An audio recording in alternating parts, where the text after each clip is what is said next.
Uma boa noite a todos que estão nos acompanhando. Hoje nós temos a alegria de poder contar com a doutora Marli Virgília, de Brasília. Se a senhora primeiramente pudesse apresentar um pouquinho, né, para as pessoas poderem conhecer melhor você. Eu sou Marli, sou médica, ginecologista, formada há 40 anos. Trabalhei em hospital público, em hospital particular, trabalhei no Hospital das Forças Armadas, Ministério da Saúde. Então, tenho uma longa experiência na área de ginecologia, tanto na parte administrativa quanto na prática, pública e particular. Que maravilha, que riqueza poder ter a senhora hoje à noite conosco. Então, doutora Marli, estamos fazendo uma jornada essa semana, né, em defesa do sagrado matrimônio. Então, tratamos já de vários temas. Na segunda-feira tratamos, né, com o Padre Duarte Lara sobre a nova ordem mundial. Ontem, na terça-feira, sobre os danos da pornografia. Ontem, o Padre José Eduardo tratou sobre as origens da contracepção, né? E hoje, então, contamos com a senhora para tratar de um tema bem delicado, e, né, que é o tema dos métodos, né, anticoncepcionais. Então, preparei algumas questões, vou perguntando para a senhora fica à vontade para ir partilhando conosco. Primeiro, quais hoje os anticoncepcionais mais comuns que nós encontramos? Hoje, o que mais se usa é a pílula anticoncepcional. Uhum. Então, fora a pílula, a gente tem os anticoncepcionais injetáveis, né, que toma mensalmente. Temos também o DIU, temos o diafragma, que é um disquinho que se coloca no colo do útero, e o mais frequente é a esterilização. Sim. Masculina e feminina, principalmente a feminina. Uhum. Quais os tipos de DIU que existem e como é que eles funcionam? Pois é. Então, para falar do DIU, eu queria falar uma coisa muito fácil, muito simples. O que é concepção? Concepção é o encontro do óvulo com o espermatozoide. Eu tenho uma neta de 11 anos que estava estudando biologia para uma prova e lá estava concepção, o encontro do óvulo com o espermatozoide. Uhum. Então, é dado no primeiro grau. Todo mundo sabe disso. Então, o que é um método anticoncepcional? É o método que impede o encontro do óvulo com o espermatozoide. Uhum. Então, o DIU, ele funciona como um método anticoncepcional. Agora, vamos ver direitinho como é que é isso. Nós temos 3 tipos de DIU. Um DIU, ele tem só uma haste de polietileno, uma hastezinha maleável que coloca lá dentro do útero. Uhum. Mas esse DIU, ele tem uma taxa de gravidez alta. Então, existe mais 2 outros tipos de DIU. Um DIU com cobre e um DIU com hormônio. Então, o que acontece? O cobre dentro do útero, ele junta com o oxigênio e perde a função. Uhum. Então, por causa disso, colocaram prata junto com cobre. Então, a gente tem o DIU de cobre, o DIU de cobre com prata e o DIU de hormônio. É o O que o DIU Mirena. de hormônio faz? É o Mirena. O Isso. que o DIU de hormônio faz? Ele tenta, de uma maneira, ser mais eficaz na contracepção. Uhum. Então, o que a gente tem que entender é o que é concepção. Concepção é o encontro do óvulo com o espermatozoide. Uhum. E a gente tem contraceptivos, aquele que impede o encontro do óvulo com o espermatozoide. O DIU está colocado dentro do útero. Mas será que ele impede de todos os espermatozoides subirem e encontrar o óvulo na trompa? Não. Sim. Então, ele não funciona só como contraceptivo. Ele vai ter uma função para ter uma alta eficácia contraceptiva, que na verdade não é, né? Então, ele vai ter mais algumas funções. E quais são essas funções? Ele vai impedir um embrião de 7 dias de se fixar na parede do útero. O que o DIU de Mirena faz? Faz com que essa parede fique muito fininha. Então, o embrião recém-concebido, ele não consegue nidar no útero. Ou seja, o que acontece? Acontece um aborto com 7, 10 dias de gravidez e a mulher nem toma conhecimento, porque vem junto com o sangramento menstrual. Esse é o DIU de Mirena. O DIU de cobre, o que faz? Faz uma reação inflamatória. Eu gosto de citar o exemplo assim, quando a gente está mexendo com a madeira que entra uma ferpinha no dedo, o organismo fica tentando, aquilo dói, incomoda, até expulsar, não é? A mesma coisa acontece com o DIU, tá? Ele vai fazer uma reação inflamatória nessa parede do útero e o embrião chegando lá, ele está tão irritado que ele consegue expulsar esse embrião. Ou e seja, aí a maior um prova disso tem que um aborto. E a maior prova disso, qual que é? É que nós temos mais gravidez na trompa em mulheres usuárias de DIU do que na população normal. Porque o embrião é esperto. Ele olha e diz assim, esse útero não tá bom para mim, então eu vou ficar aqui na trompa que eu tenho uma chance. Né? Então a gente vai ter o dobro de gravidez na trompa em usuárias de DIU. Então, quais são os mecanismos de ação do DIU? Os mecanismos de ação do DIU são: inibe o espermatozoide de subir, o de cobre porque mata um pouco, mas um pouco, não mata tudo, né? Para a mulher engravidar, ela precisa de um espermatozoide. E numa relação pode ter 100 milhões de espermatozoides. Será que o cobre mata tudo? Não, não mata. Né? Então, um dos mecanismos é matar o espermatozoide. Mas o mecanismo importante do ponto de vista contraceptivo é impedir a nidação do embrião de 7 dias. Poxa. E isso quando não se trata de um DIU hormonal, né, de Mirena, é mais comum o caso dos abortos, ou o DIU de Mirena tenta inibe um pouco mais? Olha só, a principal diferença do DIU de Mirena é o preço. Né? Então, é um preço muito. Então, teoricamente, ele inibe a ovulação. Sim. Mas para inibir a ovulação, a gente precisa do estrogênio, que é um mecanismo de feedback. E o DIU de Mirena, ele tem progesterona. Então, ele não vai fazer essa inibição de feedback. Tá? O Conselho Federal de Medicina do Paraná, ele cita, do DIU de Mirena, ele cita 8 mecanismos de ação.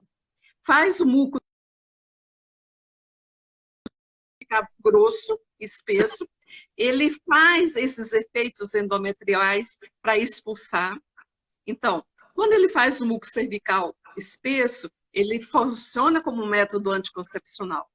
Quando ele faz os efeitos endometriais, ele funciona como um método abortivo. O terceiro mecanismo é efeitos úterovasculares, que também funciona como um método abortivo. Inibição da motilidade do espermatozoide. Então, funciona como método anticoncepcional. Então, está empate, 2-2, né? Inibição da ovulação. O Conselho Federal de Medicina questiona, interroga. É verdade que inibe a ovulação? O Conselho não há, né? Reação de corpo estranho, ou seja, de expulsar o embrião. Então, efeito abortivo. E efeitos de mecanismos moleculares, efeito abortivo. Então, a gente tem 2 efeitos contraceptivos e os outros têm uma ação abortiva. Esses são os efeitos do DIU de Mirena. Ou seja, se ele tivesse uma mínima possibilidade de ser abortivo, nós consideraríamos ele como abortivo. Mas ele não tem uma mínima possibilidade, ele tem uma grande possibilidade. Agora, doutora, por que hoje alguns médicos não dizem que o DIU não é abortivo? Porque mudou o conceito de gestação. Então, todo mundo entende que a vida começa na concepção, ok? Uhum. E aí os médicos começaram a dizer que a gestação, olha bem, não é a vida, a Uhum. gestação só começa na implantação. E só é aborto se for na gestação. Então a gente faz o quê? A gente muda os termos, ok? Uhum. Aí dentro do novo conceito, não é abortivo, Isso. Poxa vida. tá? Mas o que que mudou? Mudou alguma coisa na biologia? Não. Uhum. O momento da vida começa na concepção. A É. gravidez pode começar quando o embrião implantou, mas antes dele implantar, ele já é vida, e vida humana que não vai se repetir. Ali já existe, né, um Então, ser o médico humano, não sabe disso. isso ali já Isso, existe, né, um ser humano, uma alma imortal, né? Alguém que foi sonhado por Deus. exatamente. Uhum. Aí a minha neta de 11 anos aprende isso na escola. Será que o médico não aprende isso na faculdade? Boa pergunta. Doutora, quais, além, né, desse fato grave, né, que são esses microabortos, também chamados abortos ocultos, quais são os outros danos riscos que as mulheres correm usando DIU? Pois é. O DIU é um corpo estranho dentro do organismo feminino. Uhum. E fica, uma linhazinha para fora do útero. Aonde que fica? Fica na vagina da mulher, que é uma Uhum. área muito contaminada do corpo. Então, a principal consequência são as infecções. Uhum. Tá? A mulher pode chegar a perder o útero por causa de uma infecção, por causa do DIU. Tem outras, na hora de colocar, perfurar o útero. Tem mulheres que têm sangramento abundante com os de DIU. Tem mulheres que têm muita cólica o mês inteiro, mais acentuadamente no período menstrual, porque está o organismo contraindo, tentando expulsar o DIU. Poxa vida. Então, os efeitos colaterais principais são as infecções e as hemorragias. Uhum. Muito bem. Em relação ao DIU, alguma coisa mais que a senhora gostaria de comentar? Eu gostaria de. Eu gosto de ficar contando historinhas porque eu acho que esclarece. Né? Uhum. Um dia eu fui almoçar na casa de um amigo ginecologista e quando eu cheguei lá na casa dele, assim, igual tem aquelas vagas para deficiente, vagas para idoso, né? Ele pintou no chão da porta da casa dele Only BMW, ou seja, só estaciona nessas duas vagas BMW. Aí a gente almoçou tal. Aí eu falei, nunca mais eu venho aqui, porque não tem lugar para estacionar, porque eu não tenho BMW. Aí ele riu e disse assim, você não coloca DIU, o que eu posso fazer? Olha só. Poxa vida. Por quê? Porque o ganho com DIU de Mirena, ele é altíssimo. Uhum. É. A indústria farmacêutica, né, de fato, quer muito, né, que isso cresça, né, e ganhe mais alcance, né. Uhum. Muito bem. Vamos falar então um pouquinho agora sobre a questão das pílulas, né? Então hoje nós, pelo que né, popularmente se coloca, hoje estamos nas pílulas de terceira geração. Qual a diferença das pílulas de terceira geração das que nós temos hoje para aquelas as primeiras lá de primeira geração? Pois é, isso é uma coisa muito interessante. As primeiras pílulas anticoncepcionais, elas eram realmente anticoncepcionais. Uhum. Elas tinham uma carga de estrogênio muito alto. Então, como é que o organismo da mulher funciona? Ele funciona com mecanismo de feedback. Quando o estrogênio está baixo, aí o ovário manda uma mensagem para o hipotálamo, manda uma mensagem para a hipófise, dizendo que a quantidade de hormônio está baixa. Aí o Uhum. hipotálamo manda uma mensagem para a hipófise produz um hormônio que vai estimular a produção de ovário, aí o ovário começa a trabalhar, produz o folículo que aumenta o estrogênio, aumentando o estrogênio, ele faz um feedback negativo para. Uhum. Então, o que a pílula primeira fazia? Ela tinha uma grande quantidade de hormônio. E aí inibia, né? Então funcionava com anticoncepcional bacana. Qual era o problema? O problema eram as consequências. O câncer de mama, o câncer de endométrio, mais infarto, mais AVC. Então, eles perceberam que aquela quantidade de hormônio, elas tinham um malefício enorme para a mulher. Então, o que fizeram? Começaram a diminuir a quantidade de hormônio. Uhum. Então, para esse feedback funcionar legal, precisa de mais ou menos 100 de hormônio, tá? Uhum. As pílulas atuais têm 30. Significa o quê? Que elas não inibem a ovulação. Uhum. Então, você diminuindo a quantidade de hormônio, né, você não vai fazer esse feedback negativo que vai atrapalhar a ovulação. Uhum. Então, ela tem uma quantidade menor de hormônio e por isso não faz o feedback. E o que acontece com essa quantidade menor de hormônio? Então, essa quantidade menor de hormônio faz com que as pílulas anticoncepcionais tenham outros mecanismos de ação para inibir a gravidez, impedir a gravidez, ok? Uhum. Então, novamente, elas têm dois mecanismos que são mecanismos anticoncepcionais e tem dois mecanismos que são mecanismos abortivos. Quais são os anticoncepcionais? O colo do útero, aquele muco que atrapalha no DIU também, porque a progesterona também atrapalha na pílula anticoncepcional. Então, o espermatozoide tem dificuldade de subir. Lembramos que é um volume enorme de espermatozoide e para a mulher engravidar só precisa de um. Né? Uhum. Então, o muco fica mais espesso, dificultando. Qual o segundo mecanismo de ação da pílula?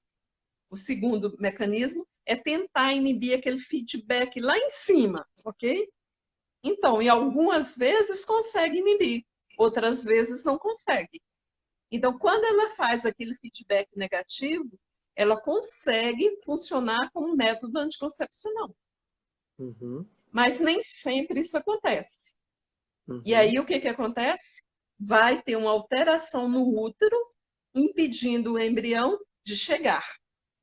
E tem uma segunda alteração, que é na trompa. A trompa fica movimentando para empurrar o embrião para dentro do útero. Porque o espermatozoide ele tem o flagelo. Então, com o flagelo, ele vai, sobe e chega no óvulo. Mas o óvulo é uma bolinha redonda e pesada se comparado ao espermatozoide. Como é que aquele óvulo que virou um ovo, que começa a se dividir, vai chegar no útero? Então, a trompa tem um movimento que a gente chama de movimento ciliar. Ela vai movendo e empurrando esse embriãozinho para dentro do útero. Então, o que a pílula faz? A pílula faz uma paralisia desse movimento ciliar. Então, aquele embriãozinho acaba não chegando a tempo de ter uma nutrição satisfatória. E quando ele consegue chegar, a camada interna do útero, o endométrio, está tão fininho que ele não consegue fixar. Aí as pessoas podem dizer, aí as pessoas podem dizer assim, não, mas isso é raro de acontecer. Então, eu fui num congresso, e neste congresso, de uma das pílulas mais usadas hoje em dia, né, colocaram uma transparência, um slide, e eu copiei. Né? Então, dizendo que eles avaliaram 25 mulheres, tá? Uma quantidade pouco, mas eles avaliaram 25 mulheres durante 4 meses. Uma desistiu no primeiro mês, ficaram só 24 mulheres. Então, no quarto mês, essas mulheres tinham um folículo de ovulação de mais ou menos 21 milímetros. O que significa isso? Para o leigo, nada. Mas o ginecologista sabe que para a mulher ovular, ela precisa de um folículo de 20. Então, está acontecendo a ovulação. Aí, dentro do próprio slide, ele diz que a média do tamanho dos folículos era 16,9, média. Ou seja, tem mulher ovulando com 4 meses de pílula anticoncepcional, da mais vendida no mercado. E por que não engravida? Ela não engravida porque o endométrio está fino, ela ovulou, ela fecundou mas o embrião não conseguiu fixar na parede uterina. Ou seja, ela fez um aborto precoce.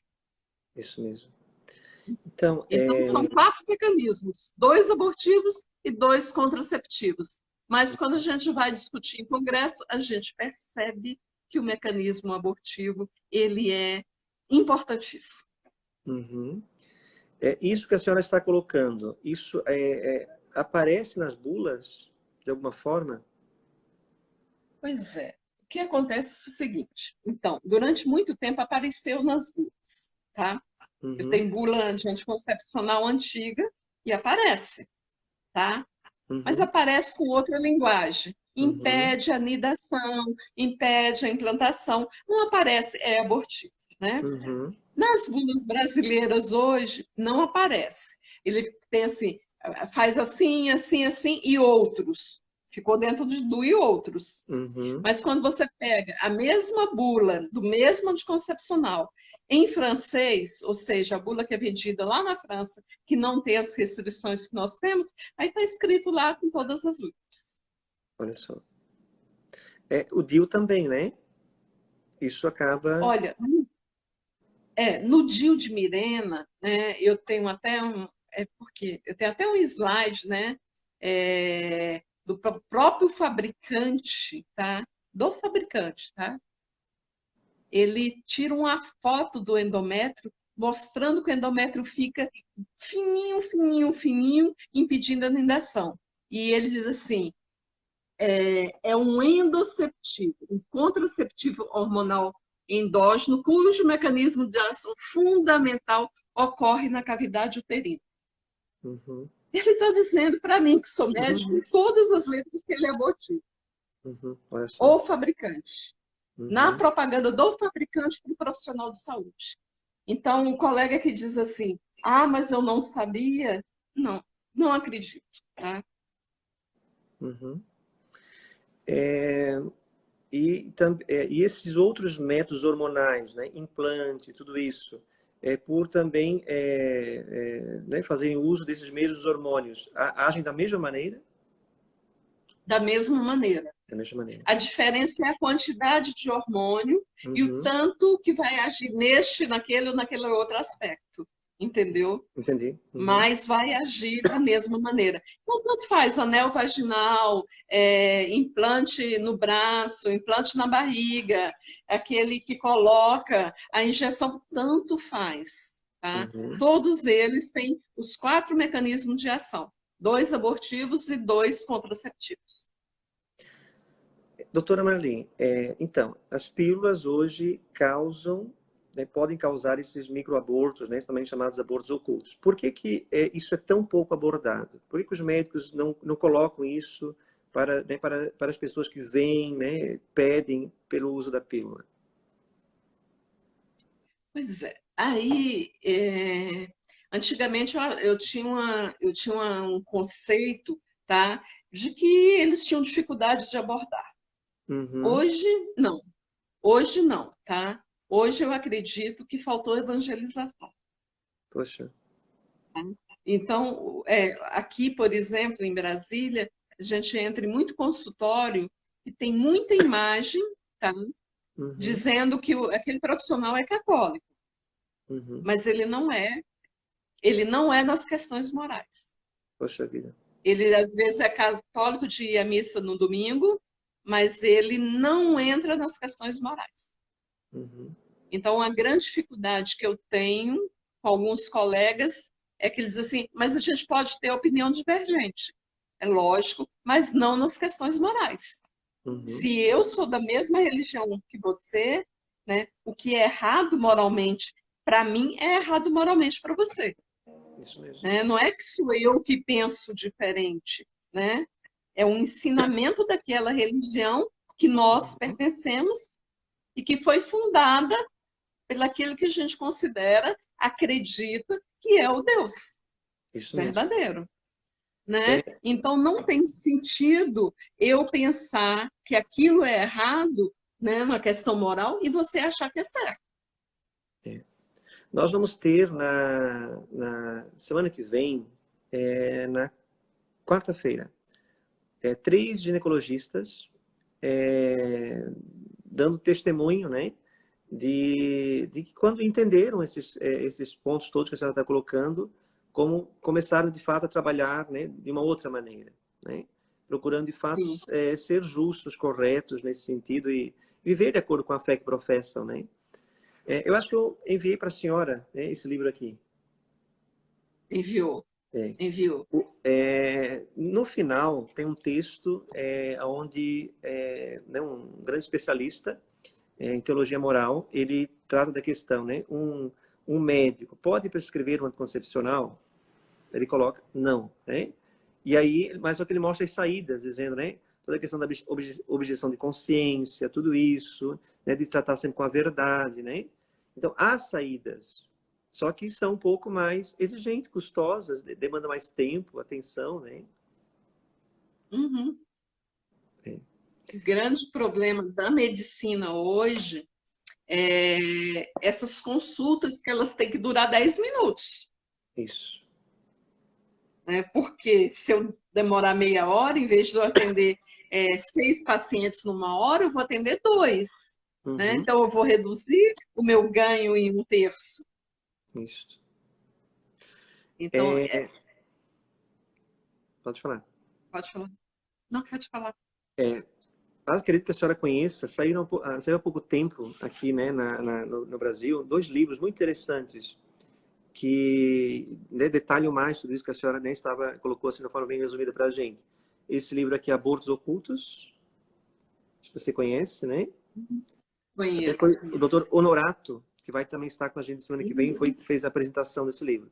E depois saiu esse outro livro aqui, Anticonceptivos Provocam Abortos. Então, Esse eu não conheço. é bem recente. E também o meu livro, na primeira parte, a parte, né, de fato, assim, mais então, científica, mostrando, né, então, isso também, esse mecanismo de ação, né, dos anticoncepcionais. Então, graças a Deus, né, doutora, hoje existem muitas vozes se levantando, né? A senhora, eu sei que já é de longo tempo, né, que vem, né, tratando sobre isso, né, e hoje, então, porque é um conhecimento que precisa chegar às pessoas, né? Porque se de fato muitas pessoas soubessem como essas coisas funcionam, né? Não optariam por esse caminho, né? Então, a verdade deve, de fato, chegar, né, ao maior número possível de pessoas, né? Uhum, uhum. Muito bem. Agora, os ginecologistas, bem, a outra questão, bem, quais os riscos que as mulheres correm hoje usando pílula? Além de toda essa questão séria, Olha, né, dos microabortos, mas existem malefícios, né, danos para a saúde da mulher? olha, a quantidade de malefícios é assim, incrível, né? Uhum, Infarto do miocárdio, AVC, menos do que com aquelas outras pílulas, mas ainda acontece. Tromboembolismo venoso, embolismo pulmonar. As mulheres que usam pílula, elas têm mais lesão no colo de útero e isso favorece mais o câncer de colo de útero. Elas têm risco de câncer de mama, têm mais dor de cabeça, elas têm mais distúrbios hídricos, retenção de líquido, elas têm mais aumento de pressão arterial, elas têm mais veias com varizes, elas têm mais náuseas, mais vômitos, mais dores abdominais, cólicas abdominais, disfunções, distensão abdominal, alterações do apetite para mais e para menos, às vezes icterícia por problema hepático, elas têm mais mancha no rosto, que a gente chama de cloasma, né? uhum, Às vezes a pessoa diz assim, eu nunca tomei anticoncepcional. Aí você olha no rosto e sabe que tomou pelo rosto. uhum, Mais hirsutismo, mais queda de cabelo, uhum. mais doenças autoimunes como eritema nodoso, eritema multiforme, intolerância à lente de contato. Então, assim, dá para Baixa falar libido, um dia sobre complicações do anticoncepcional. também a baixa E de por que que libido, as né? mulheres Não, a questão do libido, ela é seríssima, tá? Uhum. Seríssima. Então, hoje a gente entende que o desejo feminino é um desejo de resposta. Ou Uhum. seja, a mulher precisa de um estímulo. E o que, que a pílula faz? Não. Então, esse estímulo ele é maior nos picos hormonais. Então, quando cai hormônio, a mulher tem mais estímulo. Como sobe hormônio? Então, os hormônios femininos, eles brincam de gangorra o tempo inteiro. Sobe e desce, todo dia se dosar hormônio está diferente, tá? E aí, o que, que faz com a pílula anticoncepcional? Substitui esses hormônios por um hormônio só no mesmo nível o mês inteiro. Uhum. Então, aquele estímulo que a mulher precisa, que vem junto com os picos hormonais, ele é zerado. Uhum. Aí entra uma outra história, o hormônio masculino. Aí dão para essas mulheres o hormônio masculino. Então, elas passam a ter um desejo como os homens. Isso.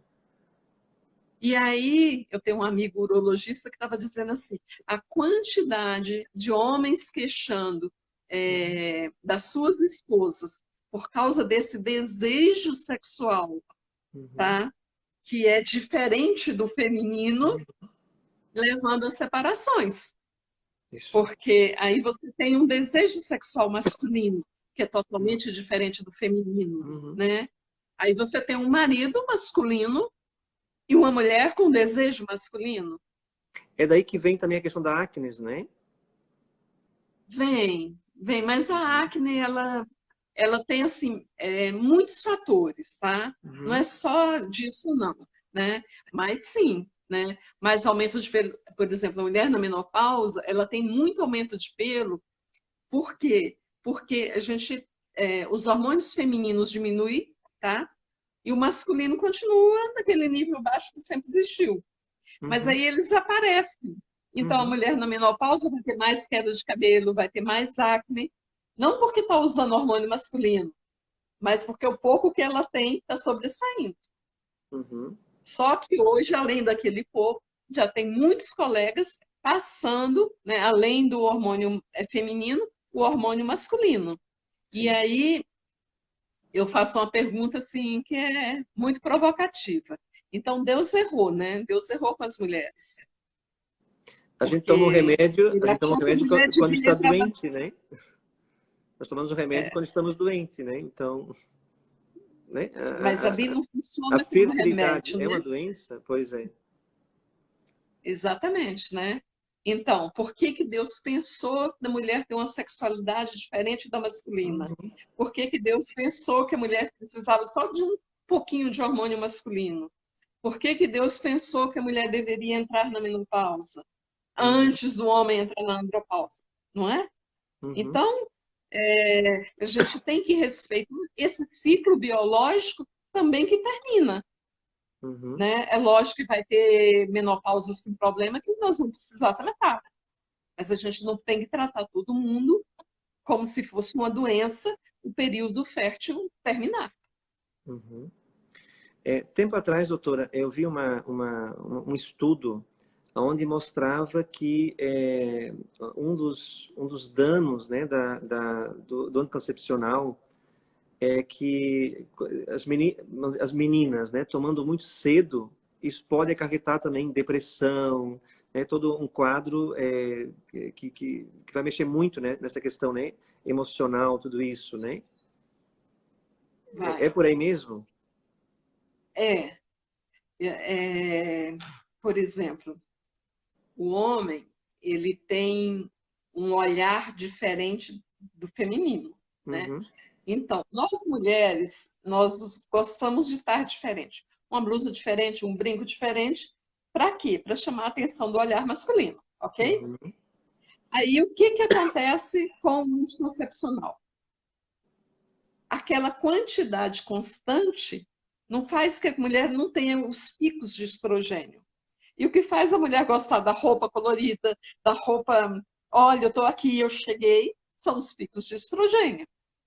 A Uhum. menina muito cedo, sem os picos de estrogênio, tá? O que que o pico de estrogênio faz? ele dá um banho de feminilidade na mulher. Então, ela fica mais atraente, mais bonita, mais harmoniosa, taranã, etc. A menina que começa a tomar pílula anticoncepcional muito cedo, ela não tem o pico hormonal. O olhar masculino em cima dela não vai ser o olhar de conquista, da mocinha que eu quero para casar. Não vai ser, né? Então, ela começa a se sentir um objeto de uso. Sim. E aí vem a depressão, vem tudo, né?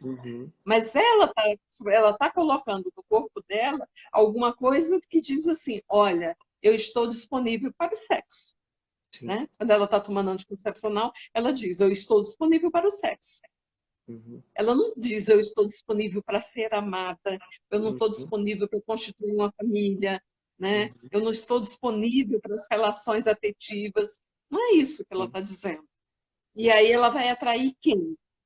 Quem está querendo só aproveitar da sexualidade daquela menina. Isso. E aí ela se sente mais objeto, mais rejeitada, mais indesejada, né? Então, olha só como a pílula faz um estrago enorme na vida de todo mundo. Sim.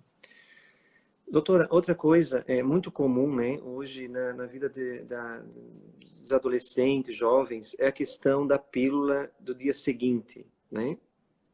Que o padre Luiz Carlos Lodi diz, né, o aborto do dia seguinte, né? Que como vai acontecer, mudar algo que já aconteceu, né? Você poderia explicar para nós como que essa pílula age, qual a diferença dela para as pílulas convencionais? Olha só, essa pílula, ela usa uma quantidade absurda de hormônio, tá? Então, ela vai atrapalhar o ciclo no momento que ele tiver, ok? Se foi antes da ovulação, vai atrapalhar, impedindo essa mulher de ovular. Mas se foi do dia da ovulação em diante, vai fazer com que a camada do útero descame e aí faz um aborto. Só que pela quantidade de hormônio, que é altíssima, vai ter um monte de efeito colateral. Então, todos os efeitos, vai ter mais náusea, mais enjoo, mais distensão abdominal, mais cólica, mais tudo. Entendeu? Agora, quando ela é tomada antes do período ovulatório, ela inibe o ciclo. Mas se tiver antes do período ovulatório, não tem nenhuma indicação de tomar, porque essa mulher não vai engravidar. Sim, isso mesmo. Né? No período ovulatório, o que ela vai fazer? Ela vai fazer um aborto por descamação do endométrio, pelas altas doses de hormônio. Poxa vida. Tá? Tem um bocado de númerozinho, mas eu acho que assim, fica difícil, acaba bagunçando, né? Então, em resumo, vai atrapalhar a função endometrial descamando e, com isso, produz um aborto. Doutora, parece que a pílula hoje é um remédio que resolve tudo, né? A pílula é a única maneira de tratar o ovário policístico e a endometriose? Pois é. Se o senhor tiver com dor de cabeça, algum médico vai passar pílula anticoncepcional para o senhor? Não. Se o senhor tiver com acne, algum médico vai passar pílula anticoncepcional para o senhor? Não. Alguém vai passar nas entradas que estão aumentando pílula anticoncepcional para o senhor? Não. Então, para a mulher, o uso da anticoncepcional é bom. Por que é bom? Porque ele resolve todos os problemas com uma coisa só. O problema reprodutivo, o problema de controle de população, né? E aí, tudo vai arrumar uma maneira de se receitar pílula anticoncepcional. Enquanto os reais problemas não resolvem. O ovário policístico, então, quando eu me formei, não havia tratamento para ovário policístico. E aí a gente fazia uma cirurgia para cortar o ovário pela metade para ver se ele voltava a trabalhar. Tá? Aí alguém falou, não, mas se usar pílula anticoncepcional, esse ovário vai diminuir, igual acontece com a cirurgia, e aí quando a gente tirar a anticoncepcional, esse ovário volta a funcionar. É verdade. Mas volta a funcionar por um curto espaço de tempo. Então a gente começou a ver que essa coisa de cortar o ovário, chamava cunha de ovário, não era bom para a mulher, e tratar esse ovário com pílula anticoncepcional também não resolvia. A mulher quer engravidar, né? Aí eu vou dar pílula anticoncepcional? Como é que é isso? Uhum. Aí entrou, uns pesquisadores estavam estudando um remédio aí para algumas coisas e descobriram que esse remédio servia para um montão de coisa, inclusive para o diabetes. Só que ele não faz uma hipoglicemia, ele faz uma modulação, ele deixa o organismo trabalhar melhor. E aí o que a gente descobriu? Que as mulheres que estavam com alteração de glicemia e que estavam usando essa medicação, essas mulheres começavam a ovular, né? E aí começou a usar esse remédio para ovário micropolicístico. Então, o que a gente sabe hoje? A gente sabe hoje que o ovário micropolicístico acontece, na maioria das vezes, na mulher que já tem aquele genzinho herdado de pai ou de mãe que favorece o diabetes tipo 2. Uhum. Então, ela tomando essa medicação, o que acontece? O ovário vai trabalhar melhor. Uhum. E ela vai ovular sem precisar pílula anticoncepcional. Uhum. Mas tem duas outras coisas que ajudam muito, muito, muito. Caminhar 5 dias na semana, 1 hora. Uhum. Ah, mas eu faço academia. Não é academia, é caminhar. E a segunda coisa é diminuir a quantidade de açúcar e diminuir a quantidade de massa. Diminui o pão, o arroz, o macarrão, retira o açúcar ou usa somente final de semana, caminha 5 vezes na semana, caminhada de 1 hora, não é caminhada de meia hora. Uhum. Né? E se usar essa medicação, ela vai ovular com certeza. Uhum. Tá? Então, precisa de anticoncepcional para tratar o ovário policístico? Não. Uhum. Tá? Que não Eu trata, não não posso resolve. falar.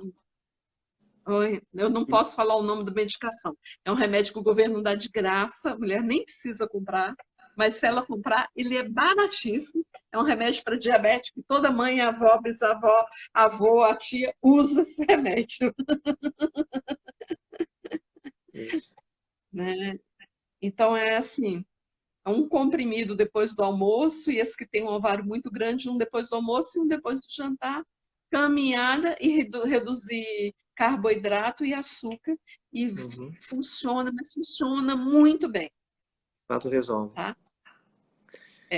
E a endometriose é um assunto assim muito delicado e muito complexo, porque a Uhum. gente tem 2 tipos de endometriose.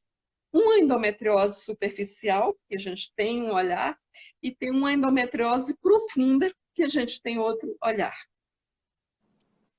O melhor tratamento para endometriose se chama gravidez. Ok? Mas a endometriose cursa com esterilidade para muitas mulheres. Uhum. Então, o que a gente faz? Aí a gente vai tentar tratar cirurgicamente ou medicamentosa. Mas aí o que a gente vai usar? A gente vai usar medicação que atua lá em cima, né, dentro daquele eixo ovulatório, atua lá em cima, tá? Impedindo que essa mulher tente ovular, né? Uhum. A endometriose superficial, ela é uma endometriose assim, que responde muito fácil a qualquer coisa. A endometriose profunda, a gente faz um monte de coisa e não resolve de jeito nenhum. Uhum. Para ter uma ideia da gravidade de endometriose, já foi encontrada endometriose em menina que a mãe estava fazendo ecografia da gravidez dela e no feto feminino com endometriose. Uhum. Quer dizer, essa menina já nasceu com endometriose. Uhum. E Sim. vai ficar 10, 12 anos sem menstruar, que é o que a menina fica sem menstruar, e essa endometriose não para, ela continua. Então, isso quer dizer o quê? que mesmo suspendendo menstruação, mesmo suspendendo tudo, essa menina vai ter problema com a endometriose, Uhum.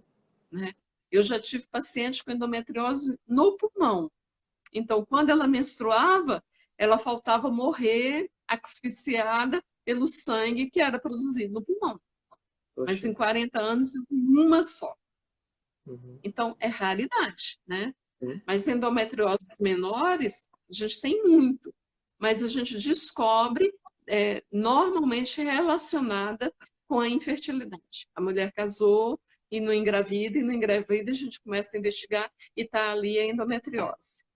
Uhum. Então, a medicina tem avançado muito, né?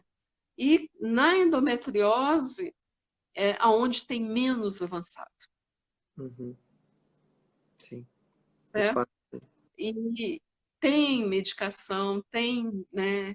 Eu até, assim, a maioria das mulheres que têm endometriose muito severas, elas têm uma infertilidade, né? Ou esterilidade definitiva. Uhum.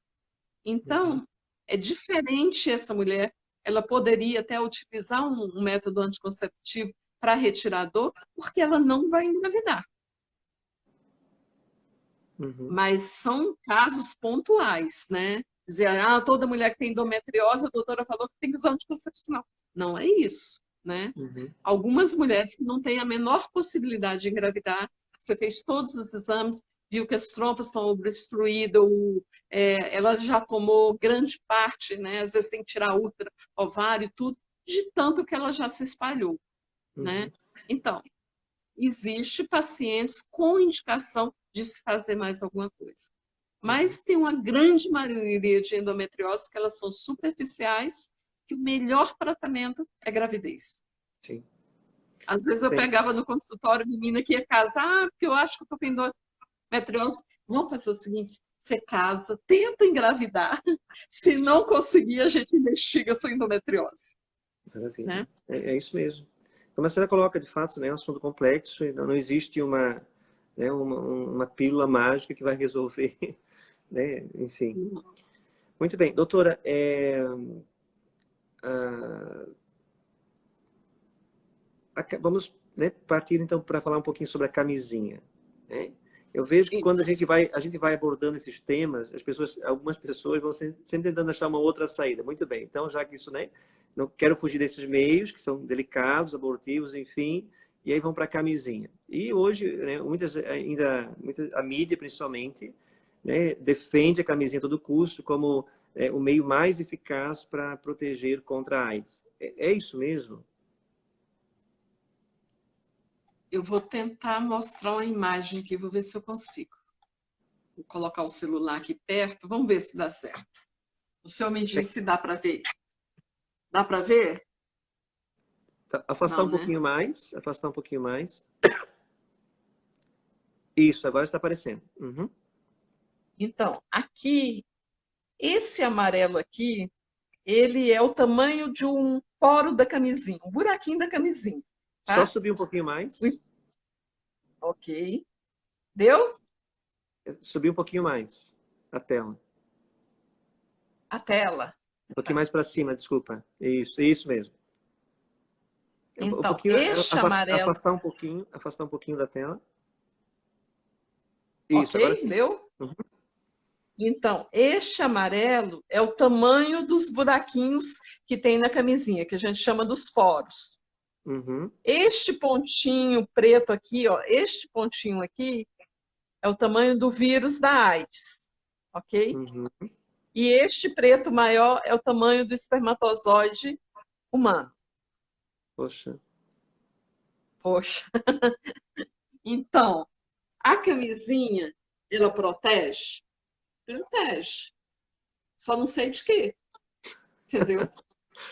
Sim.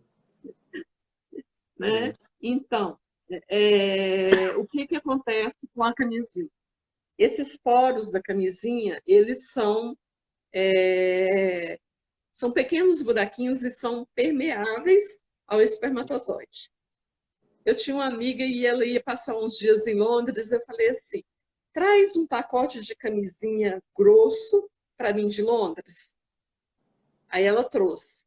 Porque eu sabia que nos pacotes de preservativo da Inglaterra vem escrito não protege contra a AIDS. Ok? Uhum. Então, eu pedi para ela trazer do mais grosso que tinha, ou seja, com a menor quantidade possível de poros, e estava escrito, eu tenho a caixinha até hoje, está Uhum. escrito na caixinha, não protege contra a AIDS. Isso. Então, quando eu me formei, faz muito tempo, tinham 38 pessoas HIV positivo no Brasil, tá? E aí começaram as campanhas de AIDS. Hoje nós temos em torno de 800 mil. Uhum. Então, se protegesse, não era para ter ninguém mais, não é verdade? Uhum. Sim. Agora, eu vou falar uma coisa que pode soar como preconceito, mas não é. O grande problema é que as pessoas que adquirem AIDS, elas têm uma multiplicidade de parceiros, Uhum. tá? E elas não respeitam aquele parceiro. Ou seja, é o sexo pelo sexo, Uhum. tá? Então, eles também não estão preocupados em usar preservativo, né? Uhum. Não estão preocupados em não passar doença. Uhum. Então, entrou hoje um comportamento que só importa o meu prazer momentâneo. Não importa a minha vida e não importa a vida dos outros, né? Então, A é portanto. questão de usar ou não usar o preservativo no ato conjugal, marido e mulher, né, vem de uma mentalidade que diz assim, eu tenho que ter o prazer a qualquer custo. Uhum. Isso mesmo. Né? Esse prazer lá de fora entrou dentro do matrimônio como uma solução. Uhum. Mas a gente conhece um monte de crianças que foram concebidas, tá, no Uhum. uso do preservativo. É. Eu conto uma Na- na- historinha de uma paciente que ela era solteira, virgem, aí foi ter um contato genital com o namorado, engravidou. Uhum. No meu E aí livro eu tá, tá, comecei a... tá, tá, tá o índice, né? Se eu não me engano, acho que chega a 85%, algo assim. É, É. é. Aí essa menina engravidou. Aí a gente fez o acompanhamento, ganhou o neném, 2 anos depois, casada já com esse marido. E aí teve a segunda filha. Aí um dia ela virou para mim e disse assim, doutora, ontem foi meu aniversário de casamento. Eu falei, e daí? E daí que a gente saiu e bebeu um vinho. Eu falei, e daí? E daí que a gente ia ter relação, mas a gente parou, não teve. Eu falei, então por que é que você está me ligando? Ela disse, será que aconteceu de novo? Aconteceu. Então era assim, os meus 3 filhos, 2 eu não tive uma relação.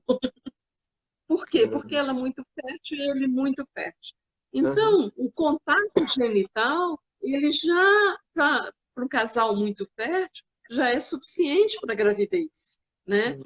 Então, o preservativo, ele é colocado depois das preliminares. Não Uhum. previne Uhum. HPV, que é de contato genital, não previne o câncer de colo de útero, que é de transmissão sexual, né?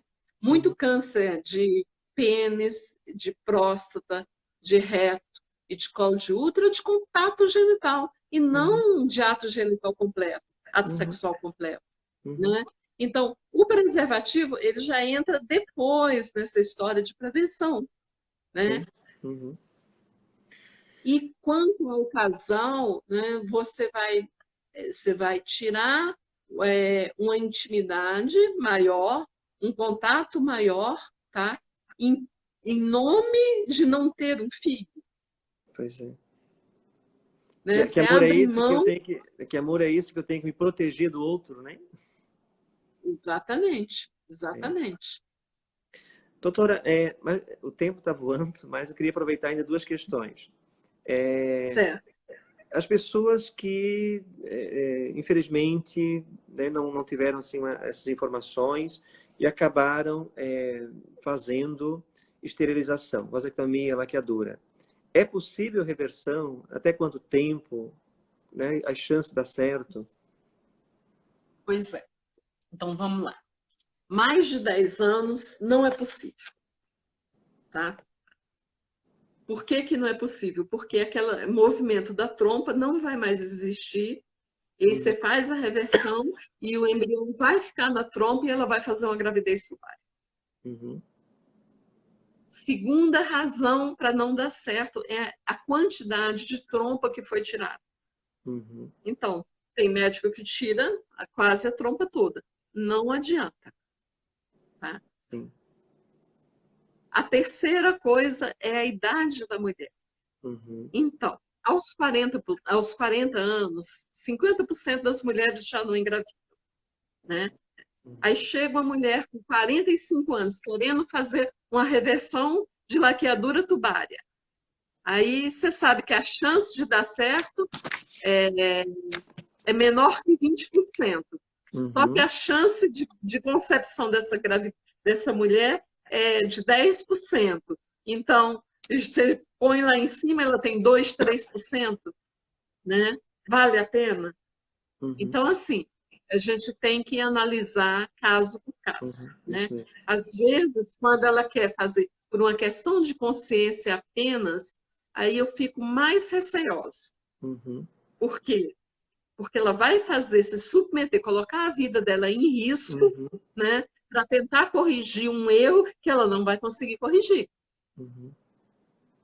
né? Então, quando uma chega e diz assim, doutor, eu quero outro filho, aí você até anima, Uhum. né? Porque teve uma mudança de mentalidade, né? Que se abriu ao filho e à fecundidade. Isso mesmo. Então, uma vez eu digo que foi a pior recanalização que eu fiz na minha vida, que quando terminou, eu cheguei para a paciente, eu pedi desculpa, eu falei, olha, a sua cirurgia não foi boa, o resultado eu acho que vai ser ruim, tá, né? 2 meses depois ela estava grávida. Aí ela tinha 3 cesáreas, eu fiz a 4ª cesárea. Aí eu falei, como é que ela engravidou com essa trompa? Eu falei para ela, olha, foi uma sorte, porque não tem jeito, não. Uhum. O serviço ficou horrível. Sim. Engravidou mais 3 vezes com aquela trompa, uma eu nem fiz de tão ruim que estava. Então, é, É tem que realmente como a contar senhora também com a coloca, né, ajuda de doutora? Deus. Porque cada caso é um caso, né? E, Isso. e depois vejo também assim que, como a senhora está colocando, né? Agora, se a pessoa vai fazer, né? Mas sem esse entendimento, né, do dom da maternidade, tudo isso, não tem sentido, né? Porque se a pessoa tem possibilidade, mas vai fazer simplesmente por fazer, mas continua fechado a vida, não tem lógica, né? Uhum. E da vasectomia? É possível reversão? É possível e o resultado é muito melhor do que da laqueadura, tá? Uhum, Então, a gente calcula que mais ou menos 20 a 25% dê certo uhum. Há um tempo. de reversão. O tempo, né? Então, de cada 4 homens que fizer a reversão, um vai ter espermatozoide suficiente para que a mulher engravide. Mas há um tempo, assim, a pessoa fez, daqui 5 anos, 10 anos, é possível reverter? Mais ou menos isso. É. Agora, a questão de tempo, na mulher é uma história. No homem é outra história. Por que Uhum, que é outra história?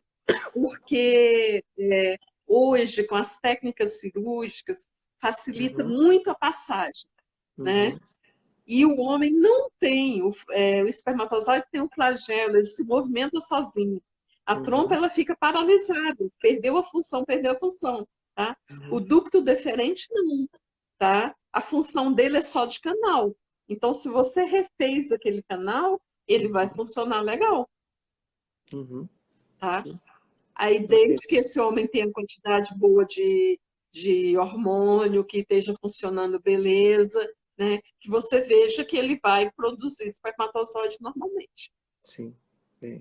Mas a gente acompanha, né? Então, as pessoas que caíram, né, nesse conto de uma solução, enfim, né? E, de fato, sofrem muito, né? Porque é algo muito muito triste, né? Porque é uma mutilação, né? Uma amputação de um órgão saudável, né? Enfim. Uma última questão, doutora, antes da nossa live, para não cair, né?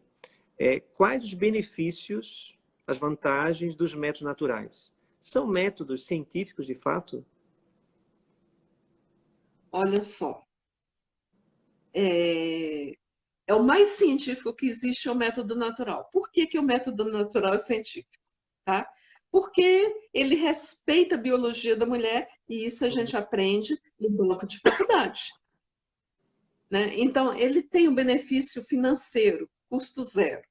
Uhum. Você imagina que em Brasília a gente tem 600 mil mulheres usando anticoncepcional é, por mês, tá?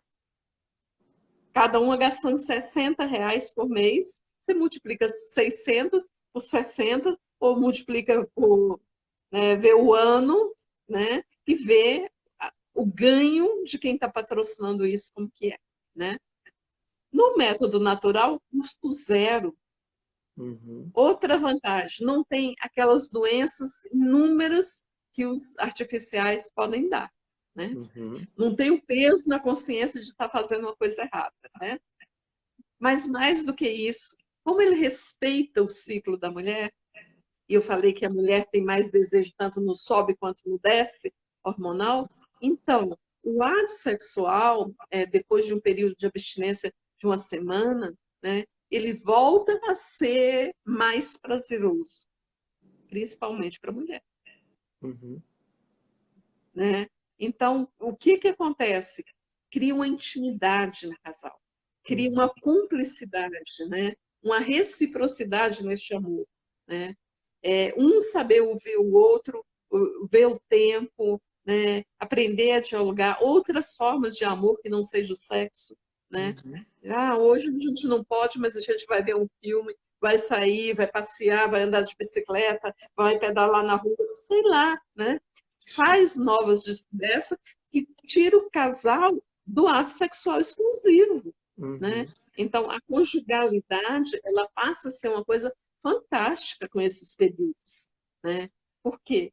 Porque tem um doar diferente, tem uma forma de amar diferente, tem uma reciprocidade que é uma coisa fantástica, né?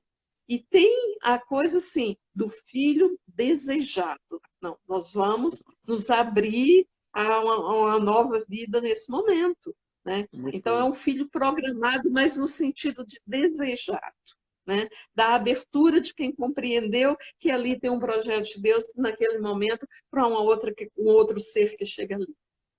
Então, os métodos naturais funcionam.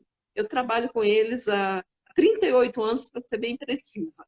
Uhum. Funciona, Isso. funciona. Mas o objetivo do planejamento familiar natural é esparçar os nascimentos. Isso. Não é um método contraceptivo que eu vou usar para não ter mais filhos. Uhum. É um método que eu vou usar para dar um intervalo entre uma gravidez e outra, uma recuperação.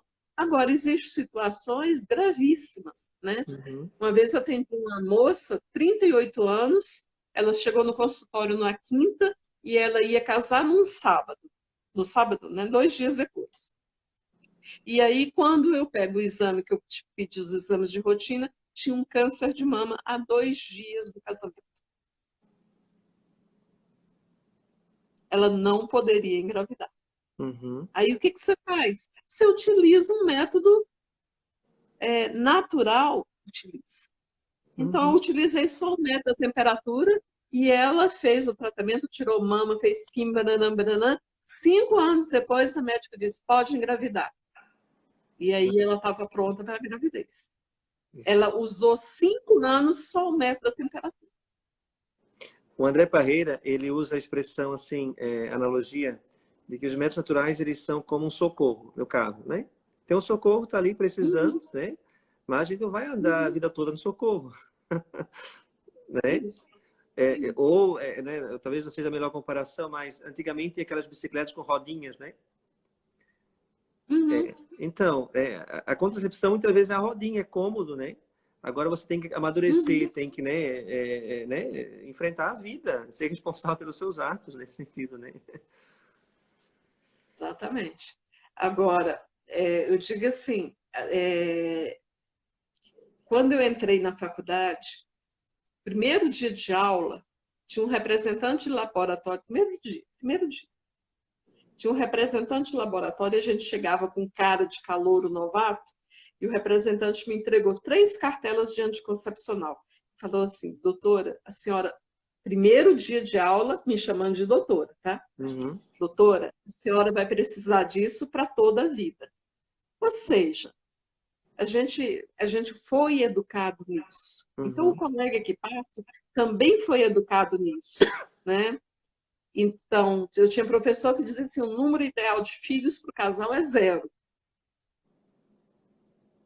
Então, o que que a gente precisa? A gente precisa abandonar essa cultura de mundo e entrar Uhum. numa outra cultura, que é a cultura cristã, Isso né? mesmo. E essa transição da cultura do mundo para a cultura cristã que a gente tem que trabalhar mais, né? Uhum.